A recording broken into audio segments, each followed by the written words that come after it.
اثر کی نماز کا تیسرا نمبر جواب جو ہے نا، تیسرا جواب ہے یہ اثر کی اذان نماز کا. یہ جواب تیسرا، خدا تعالیٰ نے ہر آدمی کے لیے مرنے کے بعد قبر اور برزخ کا سوال مقرر کیا ہے. قبر اور برزخ، ٹھیک ہے نا، یہ بھی ٹائم ہے نا. ہم انتقال ہونے کے بعد کہاں جاتے؟ قبر میں جاتے ہیں نا.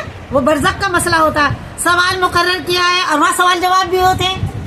اور مردے کے لیے یہ وقت بہت مشکل اور کٹھن تھا اور نہایتی عاجزی اور بے کسی کا موقع تھا. خداوند کریم نے اپنے بندوں سے یہ مشکل اس طرح سے دور فرمائی کہ ان پر عصر کی نماز فرض کر دی. کیا کر دیا؟ فرض کر دی نماز. قبر میں ہم جب جاتے ہیں کیا ٹائم ہوتا ہے؟ ایسا لگتا ہے کہ عصر کا وقت جاتا ہوا ہے. تو اللہ تعالیٰ نے ہمیں عصر نماز بتا دی تاکہ ہمارے لیے قبر آسان ہو جائے. تو کیسا آسان ہوئے گی؟ عصر کی فرض کر دی کیونکہ قبر میں جب مردے کے اندر دوبارہ جان ڈالی جائے گی تھوڑی دیر کے لیے، قبر میں مردہ زندہ ہو کے بیٹھ جاتا ہے، اس کے اندر روح ڈالی جاتی ہے، سوال جواب ہوتا ہے، اور اس کو زندہ کیا جائے گا تو اس کو یہی معلوم ہوگا کہ عصر کا جاتا ہوا وقت ہے اور سورج چھپنے کے قریب ہے. ادھر منکر نکیر نہایت تیزی اور ڈراؤنی شکل میں آ کر اس سے سوال کریں گے کہ تیرا رب کون ہے. اور یہ نمازی شخص نماز کی فکر میں ایسا مستغرق اور مشغول ہوگا کہ اس کو منکر نکیر کے سوال کی کچھ بھی خبر نہ ہوگی. وہ کہے گا ہٹو ہٹو، مجھ سے بعد میں بات کرنا، مجھے نماز پڑھنے دو، عصر کا ٹائم نکلا جا رہا ہے. جب ہم نماز کے دنیا میں دھیان رکھیں گے، فکر کریں گے، وہ اس کے پڑھنے والے ہوں گے تبھی تو قبر میں بھی یاد آئے گی.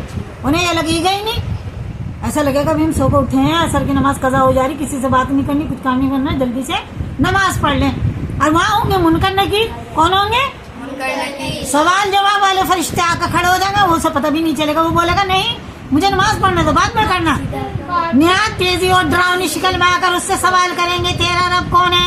یہ نمازی شخص نماز کی فکر میں ایسا مستغرق اور مشغول ہوگا کہ اس کو منکر نکیر کے سوال کی کچھ پرواہ بھی نہ ہوگی اور اس کو اس سے کسی قسم کا کوئی خوف اور اس پر بھی نہ ہوگا. بالکل ڈرے گا بھی نہیں، وہ دھیان ہی نہیں دے گا ان کی طرف.